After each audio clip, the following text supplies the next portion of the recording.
No submundo do crime, existem dois tipos de poderosos: os que amam holofotes e os que preferem viver nas sombras. Luiz Carlos da Rocha, o Cabeça Branca, pertenceu ao segundo grupo e levou essa arte ao extremo. Por décadas, ele circulou como um fantasma, acumulando fortuna bilionária e comandando um dos maiores impérios do tráfico da América Latina, sem que quase ninguém soubesse seu rosto. Aos olhos de quem o via na fila da padaria, era só mais um senhor comum, de chinelo, barba rala e olhar sereno. Mas, por trás dessa fachada banal, escondia-se um estrategista frio, responsável por uma logística tão precisa que movimentava de 5 a 10 toneladas de cocaína por mês, atravessando fronteiras e oceanos com a mesma naturalidade de quem despacha um pacote pelo correio. O mais intrigante é que sua história não começa com armas e drogas, mas com café e uma lição aprendida cedo. No crime, o lucro está onde poucos têm coragem de ir. Pequenos descaminhos logo abririam caminho para negócios ilegais cada vez mais ousados.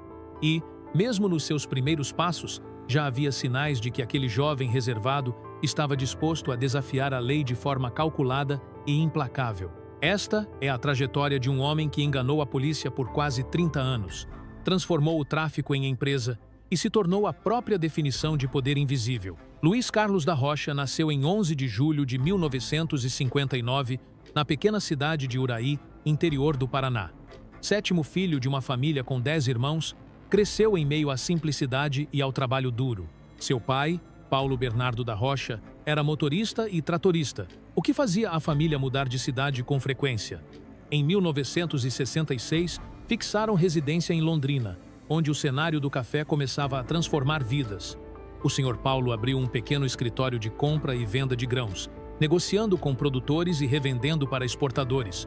Mas, como muitos da época, logo percebeu que havia mais dinheiro no caminho menos ortodoxo: o contrabando. Transportar café ilegalmente para o Paraguai, onde a tributação era menor, rendia lucros rápidos e quase impossíveis de alcançar na rota oficial. Aos poucos, Luizinho, como o filho era chamado, começou a acompanhar o pai nessas negociações. Essa convivência no comércio paralelo não apenas lhe mostrou que as regras podiam ser contornadas, como também revelou o valor de uma boa rede de contatos. Um dos nomes mais influentes que seu pai conheceu foi Fad Jamil, o padrinho da fronteira, um contrabandista respeitado e temido. Para um adolescente atento como Luizinho, aquilo era uma verdadeira escola. Ainda jovem, ele abriu seu próprio escritório de corretagem de café, cursou, sem concluir, administração e viveu a vida típica de um rapaz de classe média: corridas de carro, festas e relações sociais. Mas por trás do cotidiano comum, começava a se formar um perfil diferente. Quando, em 1987, foi pego contrabandeando mais de 200 sacas de café, escapou de condenação por falta de provas e aprendeu uma lição valiosa. No jogo ilegal, sobreviver é mais importante do que vencer. Sem saber, a polícia estava diante de um homem que, em poucos anos, trocaria os grãos de café por algo muito mais lucrativo e mortal. O final dos anos 1980 trouxe mudanças rápidas para a vida de Luiz Carlos da Rocha. O contrabando de café perdeu força. Os preços caíram no mercado internacional e as margens de lucro já não eram as mesmas. Mas, na fronteira, novas oportunidades surgiam para quem tinha coragem e contatos certos. Após um episódio conturbado, uma briga com um policial federal que terminou com um disparo e um longo período se mantendo distante de Londrina, Luizinho se mudou para regiões estratégicas como Ponta Porã e Pedro Juan Caballero, no Paraguai. Essas cidades gêmeas eram, e ainda são, corredores ideais para o escoamento de todo tipo de mercadoria ilegal. Foi nesse cenário que ele percebeu: a mesma logística que levava café e uísque falsificado podia transportar algo muito mais lucrativo: cocaína. Com rotas seguras, caminhões preparados e contatos confiáveis, bastava trocar a carga para multiplicar os lucros. Luizinho se transformou em Cabeça Branca, um apelido que anos mais tarde ganharia status quase lendário entre policiais e criminosos. Suas operações começaram pequenas, mas logo passaram a envolver toneladas por mês. Ele organizava tudo: compra na Bolívia e no Peru, transporte para fazendas em Mato Grosso e Mato Grosso do Sul, distribuição para São Paulo e Rio de Janeiro, e exportação pelo Porto de Santos. Nessa época, seu nome já circulava entre traficantes internacionais, mas poucas autoridades sabiam de sua existência. Cabeça Branca cultivava o anonimato como sua maior arma. Sem ostentação, sem fotos, sem aparições públicas. No mundo do crime, poder não vinha de aparecer, mas de controlar, nas sombras, o fluxo que sustentava facções, comprava armas e corrompia autoridades. A partir dali, sua ascensão seria inevitável e cada carregamento bem-sucedido aumentaria não só sua fortuna, mas também a obsessão da Polícia Federal em capturá-lo. Nos anos 1990, Cabeça Branca já estava consolidado como um operador-chave do narcotráfico sul-americano. Mas, ao contrário de outros chefes, ele se especializou em algo que confundia até os investigadores mais experientes: desaparecer. A Polícia Federal começou a esbarrar em seu nome em 1991, quando descobriu uma fazenda no Mato Grosso do Sul usada como entreposto para cocaína vinda do Paraguai e da Bolívia. Os agentes montaram campanas, esperaram dias na mata, mas nunca o flagraram. Essa foi apenas a primeira de muitas tentativas frustradas. Sempre que a polícia se aproximava, ele parecia evaporar. Seu segredo estava na disciplina. Cabeça Branca usava dezenas de telefones públicos diferentes para falar com cada contato, nunca repetindo o mesmo aparelho. Quando a tecnologia avançou, adotou um telefone via satélite Iridium, imune a grampos convencionais. No transporte, jamais tocava na carga. Entre ele e qualquer caminhoneiro, havia sempre intermediários, o que dificultava incriminá-lo diretamente. Aos poucos, construiu uma rede que ia muito além do tráfico. Empresas de fachada, fazendas no Brasil e no Paraguai, laranjas cuidando de investimentos e até contatos dentro das forças policiais. Seu patrimônio, estimado em mais de R$ 1 bilhão, era pulverizado para que ninguém conseguisse rastrear sua verdadeira dimensão. Mesmo com todo esse poder, mantinha a vida simples em público, de chinelo e bermuda, comprava pão na padaria e conversava com vizinhos, que jamais imaginariam estar diante de um dos maiores traficantes do continente. Essa imagem de homem comum era sua máscara perfeita. Para a PF, ele já não era apenas um alvo, era uma sombra que zombava da lei. Cada pista perdida aumentava a frustração dos agentes e fortalecia o mito do fantasma da fronteira, um homem que parecia sempre um passo à frente e que, com cada operação bem-sucedida, mostrava que ainda estava muito longe do alcance da justiça. Em 2016, depois de mais de 2 décadas de tentativas frustradas, um novo nome entrou na caçada: o delegado Elvis Secco. Determinado e meticuloso, ele decidiu que para prender o fantasma era preciso agir como um. Formou uma equipe pequena, de confiança absoluta, e passou meses estudando cada detalhe da rotina de Cabeça Branca. A grande virada veio de forma quase casual. Durante a investigação de uma rota de cocaína da Bolívia para o Brasil, uma traficante boliviana mencionou vender regularmente para um tal de Cabeça Branca. A pista reacendeu a obsessão da PF.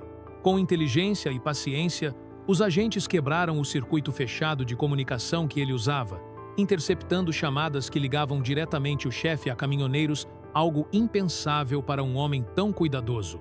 O desafio era prender Cabeça Branca e, ao mesmo tempo, apreender uma carga significativa para que não houvesse margem para contestação judicial.